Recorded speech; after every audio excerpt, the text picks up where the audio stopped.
the Rav in a later essay in the same book has got a fascinating piece, which I'll just read out for everyone, in which he kind of talks about the spiritual redemption which took place alongside the physical redemption. He talks about the idea of slavery in general and how we were freed from the lifestyle of slavery. Judaism contends that the slave does not understand the concept of a division between sacred and profane, of let them not break through. Reference to Matan Torah where Am Yisrael are told there's fences they can't break through to Har Sinai, of hedge with roses, Sogab HaShoshanim. The Gemara states a slave prefers a dissolute life, takes as much as he can. Only physical power can stop him, and only the taskmaster or the policeman can stop him. The most amazing thing about Yetzias Mitzrayim, far greater than the signs and wonders, is the transformation of a nation of slaves who lived in a boundless state.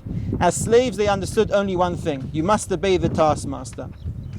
Skipping a bit, when Korban Pesach comes around, you should not break a bone of it. You may not leave any of it over until the morning. If no taskmaster stands over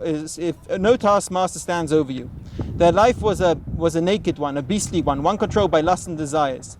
And then there occurred the greatest of miracles. And all of the people everyone did what Moshe and Aaron told them. The slaves suddenly felt the duty of commandments, the power of a life devoted to higher ideas and goals. They understood what it means to possess spiritual ideals and what it means to be entered into the covenant with HaKadosh Baruch Hu. Suddenly they stood, Sogab HaShoshanim, hedged with roses. No one threatened them with batons. No taskmasters ran around shouting at them. They could have trampled everything, the roses and the glorious flower bed.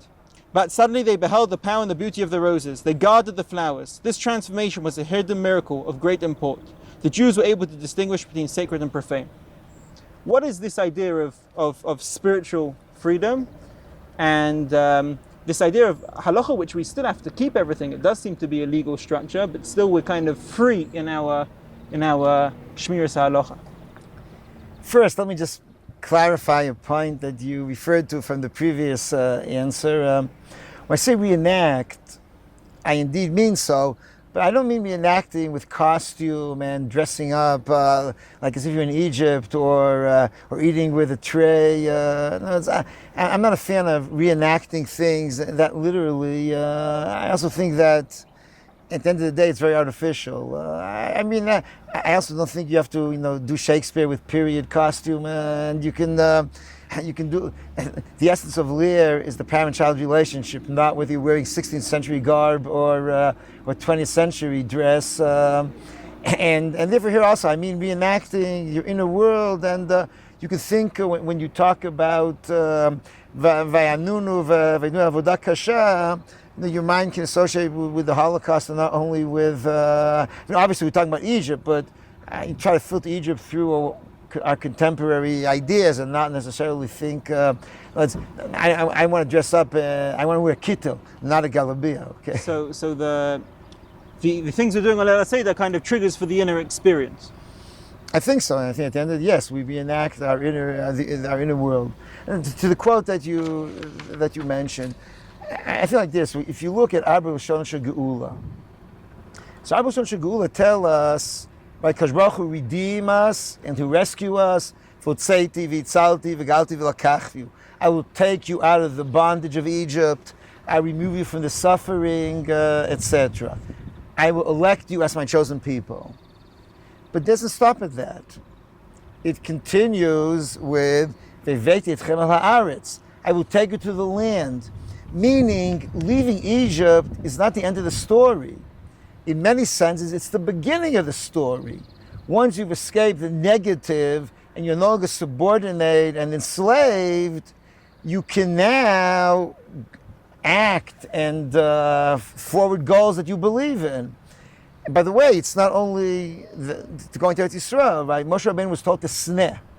The original blueprint for the redemption, he was told quite clearly, this is the sign that this is for real, the Geula. When you leave Egypt, it's a beeline to Mamad Har Sinai. Leaving Egypt is only, to go back to the Rav, that's fate, but it's destiny. And we not only now, I'll say like this. I think there's value in the redemption per se, to alleviate the suffering, to remove the pain, is a crucial element. Every year in Rosh Hashanah we learn the second day Haftarah, Am Seride Charev Haloch Largio Yisrael. Right? What's the Kodesh Baruch Hu saying? There's religious value in the physical redemption, in the fact that the suffering has ceased. And it continues there, Uval v'rinu b'mrom tziyan, v'riviti nefesh hakonim dashen, v'amir tuvi yisbau. I will simply give them luxury, comfort, and the ability to rest and relax. On one level, that's crucial. Person who's gone through the Holocaust, the fact that he has a place to rest in peace and calm, dayenu. So on one level, of course, Am Yisrael leaving Egypt, we want v'amir tuvi yisbau and haloch la'agio Yisrael, simply to find comfort and relaxation. However, obviously, you want to go way beyond that, and you want to have spiritual goals. And leaving Egypt, so many opportunities open up. Opportunities for Avodat Hashem, Matan Torah, Eretz Yisrael. The Rav focuses upon one opportunity, which is not simply that now there's no obstacles or obstructions, rather it's inherent in the very idea of redemption, which really is, if I have to summarize the passage you read in one word, responsibility. A slave doesn't have responsibility. That a slave enjoys the fact, what he really enjoys is no responsibility. He may have a tremendous physical effort, but he lacks responsibility. Are there references during the Haggadah to that next stage, to Eretz Yisrael, to the So as I mentioned before, I think like the Psukim, you have it less so in the actual episode of Yetzias Mitzrayim, but you do have it originally. I'll say more than this. I actually read a whole book on this, so I'll try to keep it short. I think Moshe Rabbeinu made quite an effort to mobilize the people to join him in fighting Paro. And that's where the responsibility would have occurred. Moshe wanted to not to go alone. He wanted to go with Am Yisrael together. He wanted to This is at the end of Parsha Shmos? This I think happens in Parsha Shmos. At the end of Parsha Shmos, the final episode is in Va'era, between Sheni and Shalishi.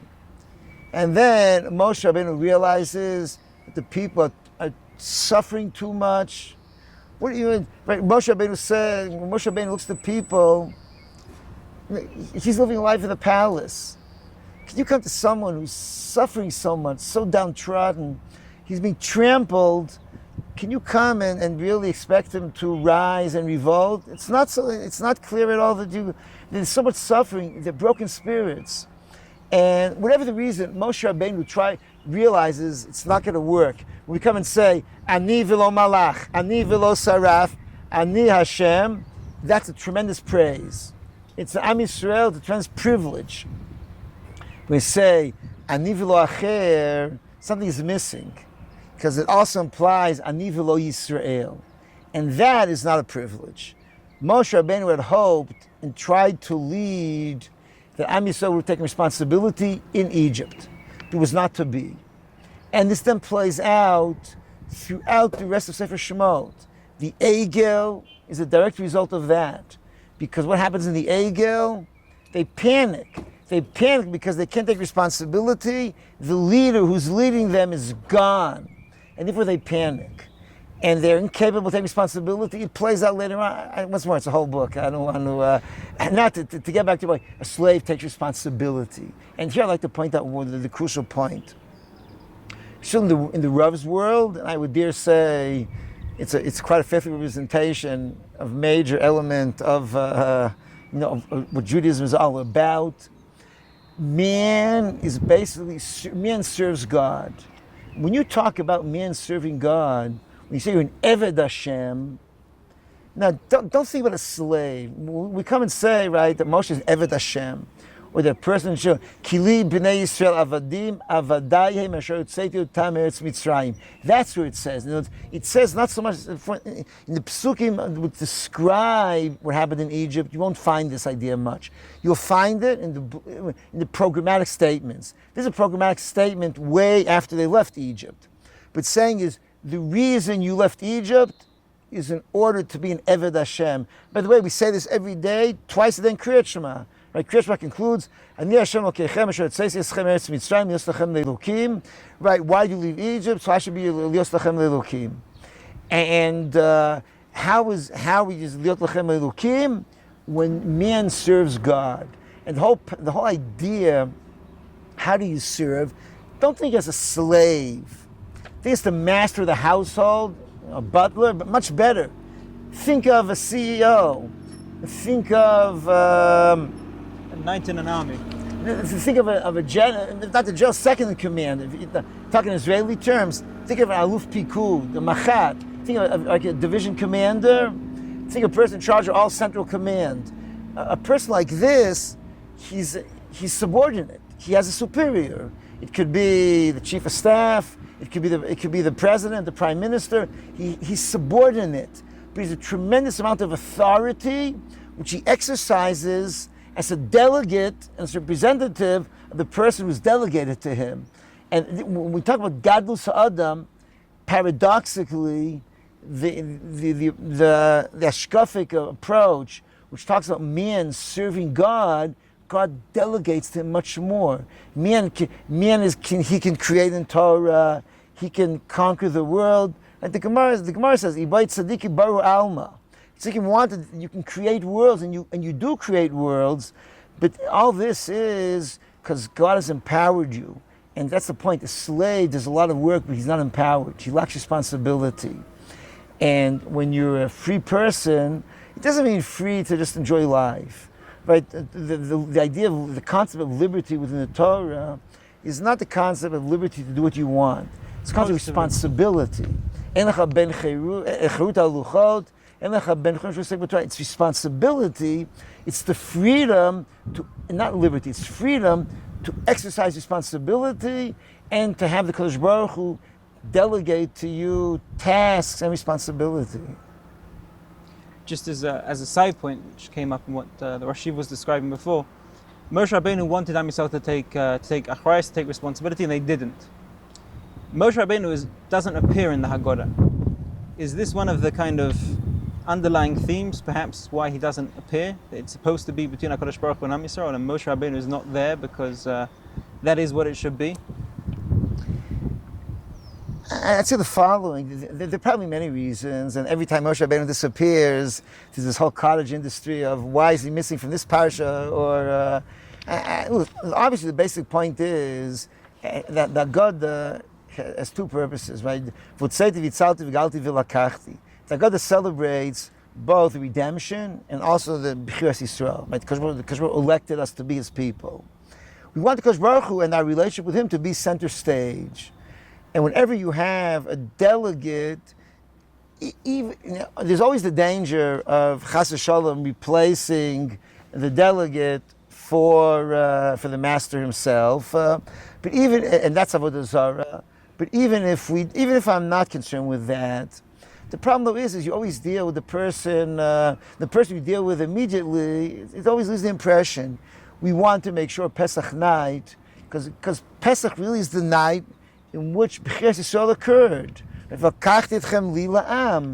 We want the relationship with Kadosh Baruch Hu to be fully blown. We don't want anything to obscure it, even if we recognize that this person is working in the Kadosh Baruch Hu's name as Kadosh Baruch Hu's delegate. We want to be us in the Kadosh Baruch Hu. And I think having Moshe Rabbeinu at the end of the day will somewhat obscure, and that's what we don't want. We want this to be Kadosh Baruch Hu.